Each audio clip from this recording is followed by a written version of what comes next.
Happy April the 2nd, you all. We're going to have a discussion today. I was going to paint on my lunch break. I had it all planned. Grab the paint, grab my stencil, my copier sheet. I even grabbed the little canvas holder thing that you put it on. I was so ready.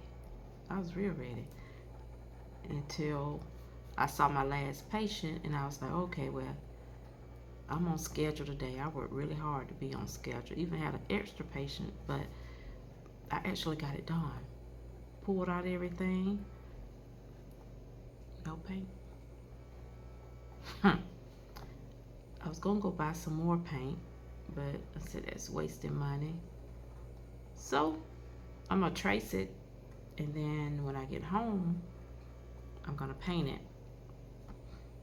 Then I'm gonna show it to you. But we're gonna talk today. I watched a YouTube. I want to call it a sermon, but I don't know if it was a sermon or not. It was from, I think he's a pastor, R.C. Blakes. I don't know if y'all are familiar with him or not, but I watch him a lot. And he was talking about, actually took some notes. I posted it in our mental health group. And I meant to come back and discuss it, but I just didn't get a chance. But he was talking about father wounds.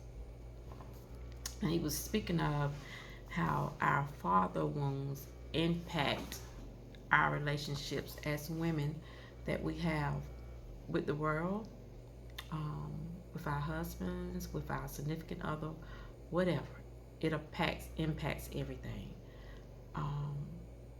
And I might just post his video again if you want to look at it. I started it at like 6.42 to really get the meat of what he was talking about. I skipped over the music because I was just trying to get to the message. Okay. He lists several points. I think he had like 8. I came up with more than that listening to him, but I think some of his points were maybe duplicate, maybe, because I came up with a lot of points. I think I maybe wrote it down too much. One of the things that he talked about is how important it is for you men to be in your daughter's lives. We know it's important to be in your son's life, but your daughter's lives. And he mentioned that a lot of times we women, we seek men who are like our daddy, and we doing it subconsciously. We're not aware of what we're doing, but we look for that in men that we date, whether it's good or bad. So if you're a man listening to this, please make sure you are a positive influence in your daughter's life,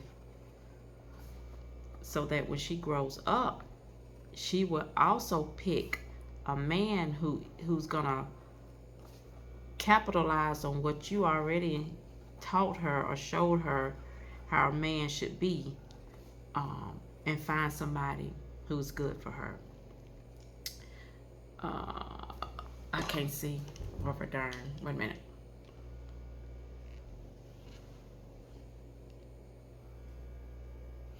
He mentioned that a woman needs for her father, a man to tell her what her father never did, such as, you're beautiful, I love you. If they didn't get that, they're searching for that. They're gauging that man by their father. Now, I would have to say, growing up, my daddy didn't so much say you're beautiful, but he treated me like I was beautiful. And he did say, I love you. And to be honest, if I'm dating somebody or when I was married, it was a bother to me not to hear I love you, because that's what I was used to. I didn't see my daddy grow up and fight my mama. He didn't do that. I think I might have heard him curse one time at my mama, but I can't remember. I was a child what they were arguing with, and guess what? I don't want to do all that fussing. I cannot tolerate somebody putting their hands on me and are cursing me out.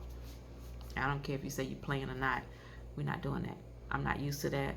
I don't want that. Um, so if you a man out here and you jumping on women and your daughter is seeing you do that, you can't say a word if your daughter grow up and marry or date or whatever with somebody who is abusive like you. So you gotta be careful with that. Um, it says R.C. Blake's talked about when a father is absent, the woman grows up trying to. It is very important for her to belong. Um, I have a whole story that I'm not gonna tell right this minute about my father's situation, and something that was kept from me when I was growing up until the age of, I think I maybe was 13. And although I like to tell myself it didn't impact anything, it did. Um, it left me with not trusting men. Hate to say that, but I don't trust them. Um, and I'm basing it off, I would say, the first lie I was ever told. That's all I'm gonna say. And then when I messed around and dated somebody who was a liar, that didn't help. I mean, that kind of like, sort of like I'm damaged goods now, if I'm gonna be honest. And I'm gonna work on it. Dating is just not in my focus. I'm not focused on other things right now, but I do realize that it's some things that I have to work through from my own father issues, which led to some of the decisions that I think I made in life. And I'm being honest. And you probably need to work through some things. A lot of times we make other people pay for things that they didn't do.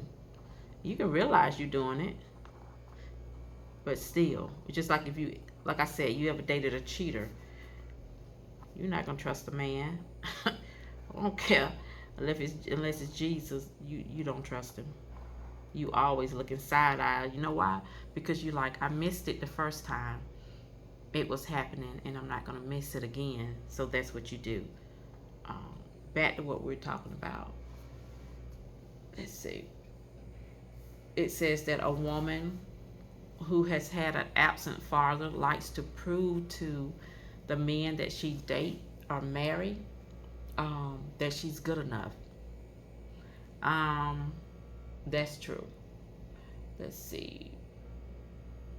It says that she seeks familiar dynamics of her partner that was displayed by her father. So pretty much if he was absent, she's going to have father issues because maybe she blames herself for her father not being present.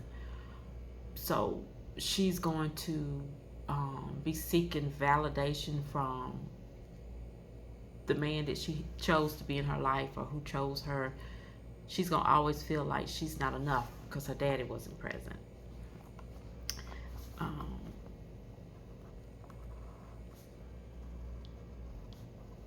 My daddy was present, so I can't really speak on that.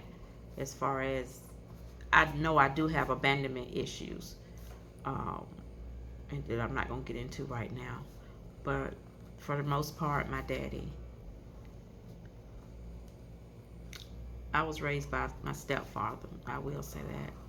I don't do step, so he's the only father I ever known. So that's my daddy. He's daddy, and he wear that daddy. He wears that well. I have to say so. My problem is, I have to say I'm a little bit spoiled. I think most girls who are daddy's girls, they're spoiled. So we go out here and we look for these men to fill the daddy's shoes, and face it, some men not men in these days. My sister and I talk about that a lot. And it's hard to find somebody who's gonna really love you unconditionally, um, who's going to look over things that you may not do right, because none of us are perfect, and who's not going to turn their back. Like the times that my dad and my mom were separated, and it was quite a couple of more than one or two, I think, per my recollection. He didn't miss a beat with coming to see my sister and I. Um, I would feed him food that my mama had fixed, cooked for us, and I didn't know till after I got grown. My mama told me half the time she didn't even get to take anything to eat. It's not fun. I'm sorry. Any lunch to work because I had fed it to my daddy. I didn't know. All I know is I was used to my mama cooking dinner for my daddy, for us until we got to be teenagers and we started cooking more. So I started cooking because my sister don't never really liked to cook like that.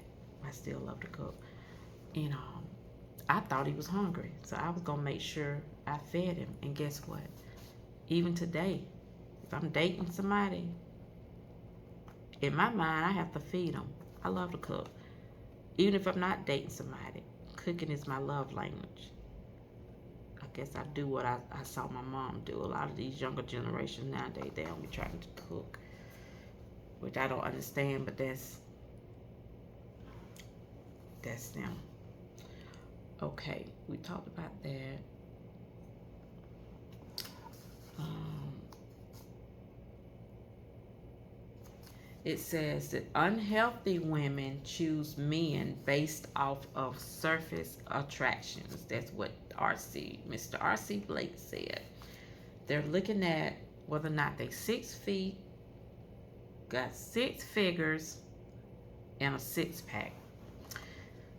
I would have to say I am. Somebody texted me. I was in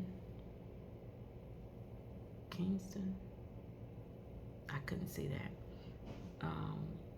I would have to say that I'm more healthy. I guess I am healthy because I don't look at. I could care less if the man is 6 feet or 6 inches. No, I don't went too far. I stretched that. I don't want about 6 inches. That way y'all know I'm playing about that. But 6 feet, I don't care anything about that. 6 figures, I most definitely don't care anything about that. So I guess I'm not unhealthy in that aspect. And six pack, I don't care anything about that. You know what I don't understand? Like when some women, they have all these check marks these men have to check off. Let's talk about that real quick. They got to make this. The women don't make it. So I'm trying to understand how you require a man to make 6 figures. If you don't make 6 figures, we got to stop. We really do have to stop. We looking at like how they built. We got to stop doing that too, because most of us, I'm 52. I know I have a stomach. It may not be big, but it's a lot bigger than what I want it to be. But we looking at the wrong things. That's why we're choosing the wrong men. I'm not saying go out here and get somebody to look like the bottom of your shoe. I'm not telling you to do that, because you got to be attracted to the person. But some of these things that we women, and I have a lot of girlfriends, that I hear that they look for, we need to stop. Maybe in my 20s that was important. That don't alarm me no more. I need to see. I ain't gonna tell you what I need to see. I need to make sure if I fall short, you can catch me. You can catch us. That's what I look for. And R.C. Blake mentioned that these women are choosing these men subconsciously. I already told you that. And that the unhealthy women are surface deep. They are surface deep. He said, healthy women chooses their man, by looking at his vision, his consistency, and how he makes her feel.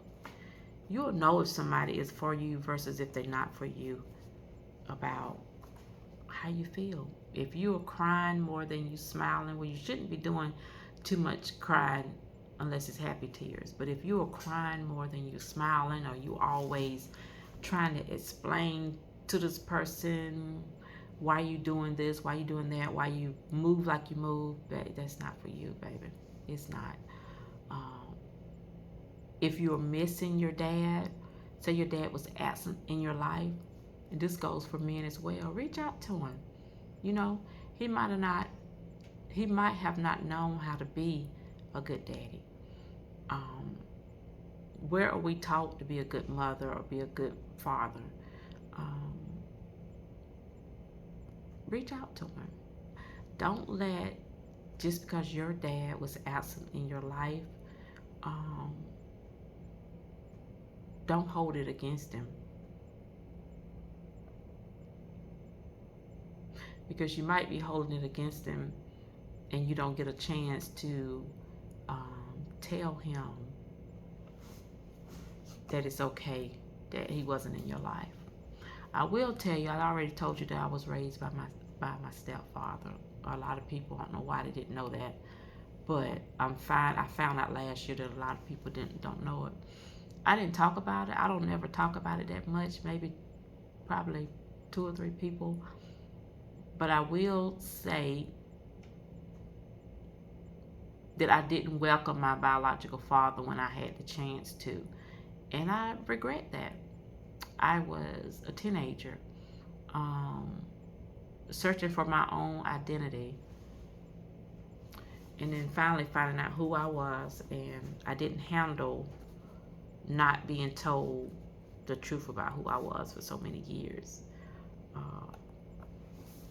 And I was writing a book about it, but every time I get to that spot and one other spot of something that happened in my life, I get stuck. So it tells me I'm not as healed as I should be, right? But I'm gonna get unstuck. Is that a word? I'm gonna finish my book. And I encourage you to write a book. We all have stories to tell. Um, tell your story. It don't matter if 50 million people have written a book. It wasn't your book. Write your book. Tell your story. Help somebody else. I got all off track.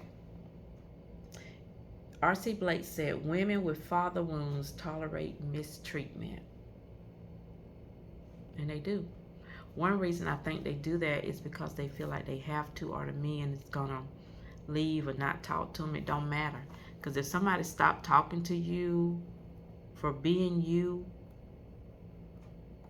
or voicing your opinion, or being a woman, they weren't for you no way.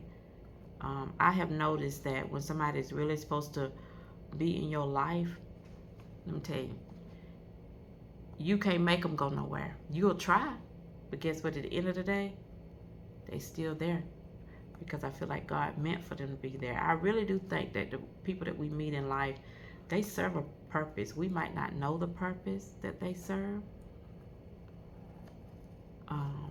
We have to ask God to show us what's their purpose, but they serve a purpose. He said to set boundaries to break the cycle of abuse.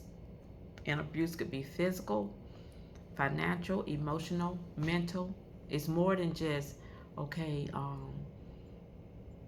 he slapped me, so that's abuse. Or he hadn't hit me in a long time, so he's not abusive. Yes, it is. If he's calling you out your name, if he is using profanity with you, yelling at you, just making you feel uncomfortable, and you know whether or not you feel comfortable or not. I don't care how you make it seem to your girlfriends, to your family. You know if you're being abused. Don't take that. You gotta love yourself. You gotta love yourself enough to walk away. It says that women with father issues overcompensate in relationships when they have a father wound. He said that it could be a coping mechanism with seeking affirmations. I look back at myself, and I already told you I love to cook. So if I'm dating you, you most certainly gonna eat good.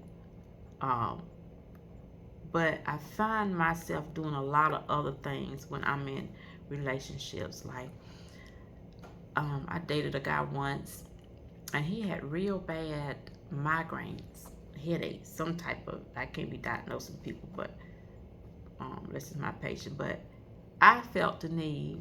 I went on Amazon. Some people might think this just being nice, but I think I took it a little bit too far. I ordered ibuprofen or some kind of anti-inflammatory. I can't remember what it was. A pain patch, a box of pain patches to put on his head and put on his neck. I did a lot of stuff to help his headache. And I look back, anybody that I'm dating, I'm trying to fix them. I'm trying to make sure they're okay. It's not my responsibility. What I should have said, it's okay to be nice. It's a grown man.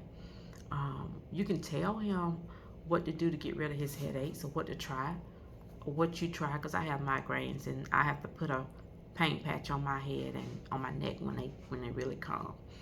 I hadn't had one real bad in some months now, but let these men be men. Let them be men. So whenever I start dating again, whoever I date, y'all in trouble, because I'm not going to be doing all that. Okay.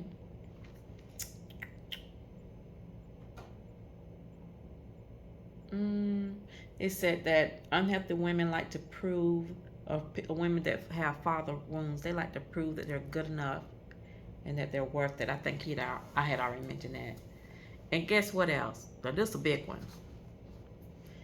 He said the wrong man will let you seek affirmation, try to prove to him that you're good enough. Okay, let me speak to these women that buy men. Let me talk to y'all for a minute. Stop it. Stop it. Stop. Especially if it's not your husband. Because what you're going to do if you spend all your money on this man, he walk off and be with somebody else. Don't do that. When you get ready to spend a whole bunch of money on somebody that's not your husband, think about yourself. Think about why you're doing it. Are you doing it just because you want to help? Or are you doing it to show that man that you're going to be there for him? Do it for the right reason. And make sure it's your husband. If it's your husband, that's totally different, because y'all in it together. But if it's just a boyfriend, no, baby, you don't have no guarantees when it's just a boyfriend. If you're just shacking up, that is not a husband. Don't do it. Because when you do all that, he walked with somebody else, you're going to find yourself feeling stupid and want to blame him, but you got to blame yourself. You got to hold yourself accountable, because you got to ask yourself, why were you doing that? What were you trying to prove to this man? Don't do it.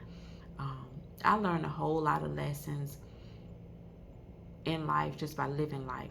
I'm 52. No, I'm not 82, but I'm going to tell you this 52, this age comes with a lot of mistakes that I made. And I wish I had somebody just sit down and say, don't do this and that when it comes down to a man.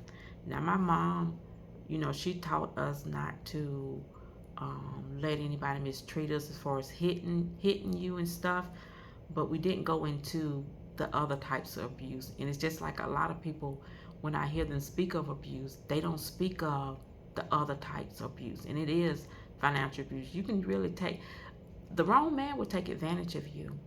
So don't put yourself out there like that. I'd rather you find a struggling mother on the street, or somebody that you know at your church, or even that you have seen on Facebook that really struggling. Help them. Don't pour all your money into the doggone men and then they walk off and leave you. You're going to be looking stupid. Don't do that. Okay. R.C. Blake mentioned that the right man is not going to let you do it anyway. He's not going to let you, because he's probably not going to feel like he's a man if he's helping you just take care of him. So be mindful of that. And don't listen to that, because I've heard this before. I ain't asked you to do it. The doggone didn't show, didn't stop me. Be careful. Be careful. Please be careful. Fix whatever father wounds that you have, sit down and talk to your father.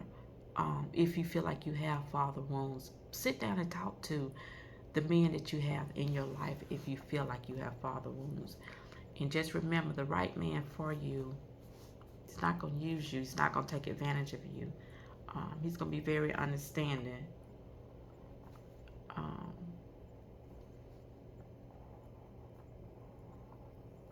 and he's going to make you feel safe.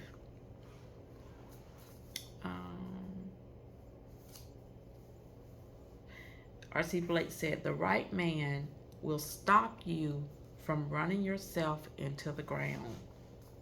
He said, look for reciprocal relationships. Meaning, I know we all know what that means, but meaning, if you help him, he's helping you. If you're listening to him, he's listening to you. He said, men, show up for your daughters. Let me say something. Let me say this one thing. Women, say you are with someone and it don't work out. Don't make your children pay for that. Please don't. Let these men be daddies. Let them be not husbands if y'all don't make it, or let them be in their child's life. I'm going to step out and say, even if they're not paying child support, I shouldn't have said that. Some of y'all going to be offended, but even if they're not paying child support, let these men be in their children's life. Because as the children grow up, and what you're going to learn, that child support that they pay, yes, for them, and it helps them. Help them have a place to stay, help them have clothes, food. But guess what? It's not going to matter. That relationship that they had with their father is what's going to matter. It's going to determine every relationship that they have with men from here on out. So please, if the man is not like unfit, abusive, to the child, I'm not talking about with you, to the child, let that man be in his child's life. Be it boy or girl. Guess what R.C. Blake's mentioned, and I like this. I really like this. He said, get therapy. Get therapy if you need it. His exact words was, go see those folks so you can see your child if you have to. Oh, that wasn't what he was talking about. He was talking about putting yourself on child support if you're not able to see your child. Go uptown and do what's necessary. So you got, as a mom, you got to hold yourself responsible. As a father, you got to hold yourself responsible. If you're a mother and you're not letting this man see his child because he's not paying child support, or because y'all didn't make it, shame on you. Shame on you. You hurting your child. If you're a father and you're not seeing your child because the woman won't let you, shame on you. Go uptown, put yourself on child support, get everything put in order, see your child.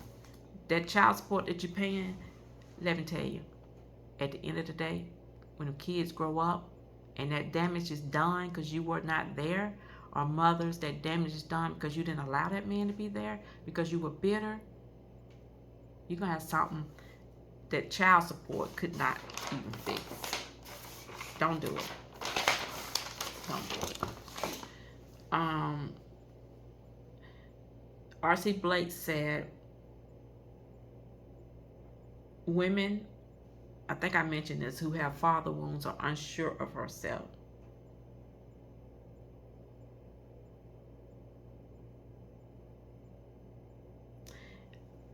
This is a big one. He also said that women who have father wounds miss out on good men. We know we be acting a fool sometimes, running the good ones away. I don't know why we do that. I'm guilty too.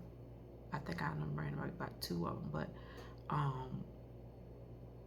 but women, and it's not like you mean to. I'm gonna speak for myself. I'm gonna say I have father wounds, although my stepdad was a good daddy, hands down. He a good granddaddy.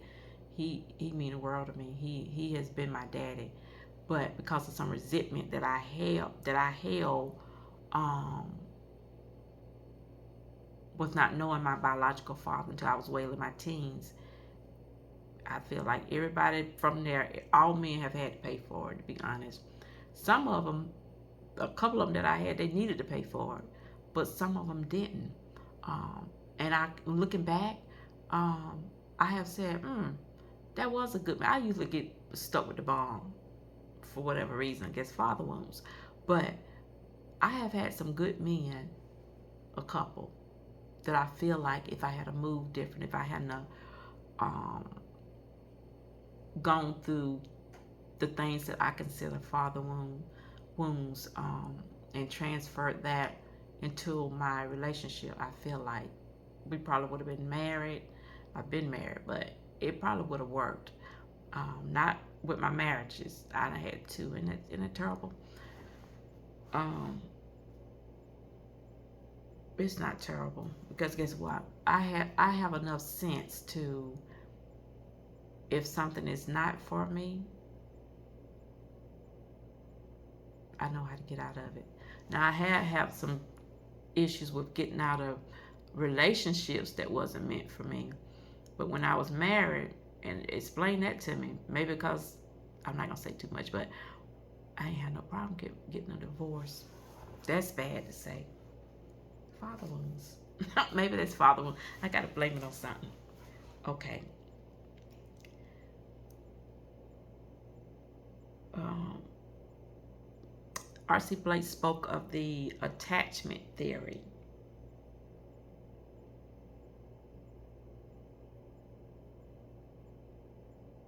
He said, spend some time looking back at your history so you can move into your present. You can't move forward until you figure out what happened behind you. A lot of people say, um, you can't look back. Yes, you can. You got to look back. If you don't look back to see what happened, you're going to pull it to the present. Whatever that happened, you're going to bring it to the present because you don't know what happened. You got to look into the future, the past, so you can determine what's happening in the present and what's going to happen in the future. He said that unhealthy women attempt to fix and save a man. I've seen that plenty of times. And I think the unhealthy women that work in healthcare, they're the worst.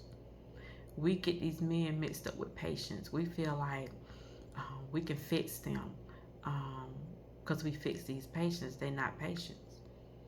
I've even had one or two tell me, you can't diagnose me, Montrese. It's funny now. It wasn't funny then, but they were right. I was trying to diagnose them and save them. It says little girls make excuses for their father.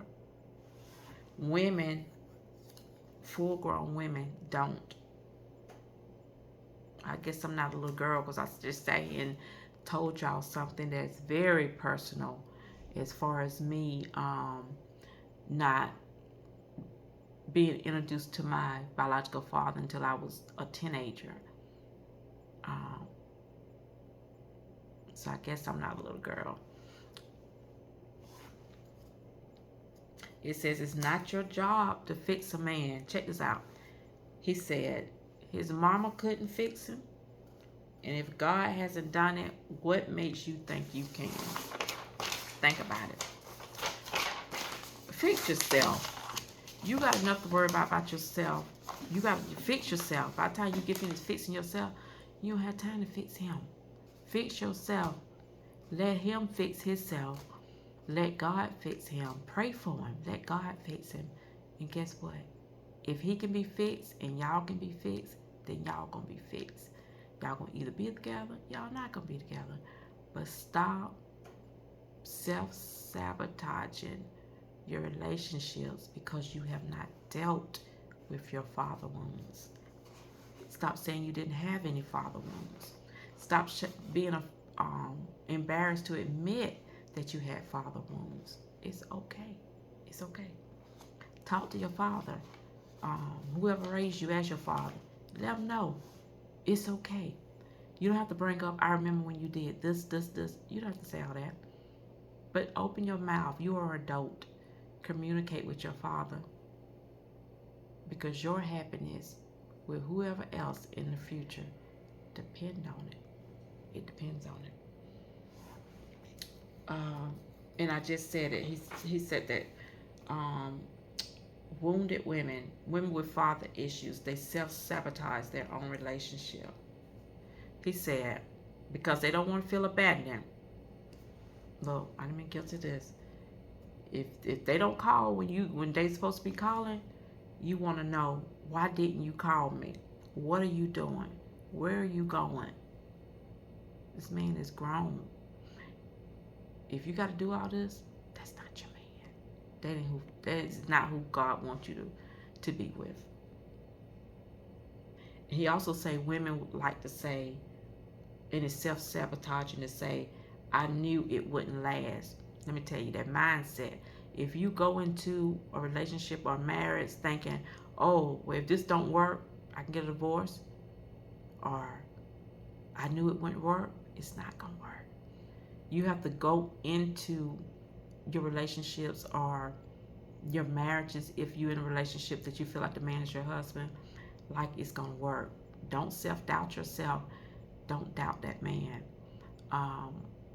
Pray about it and then move accordingly. He said, this is a big one.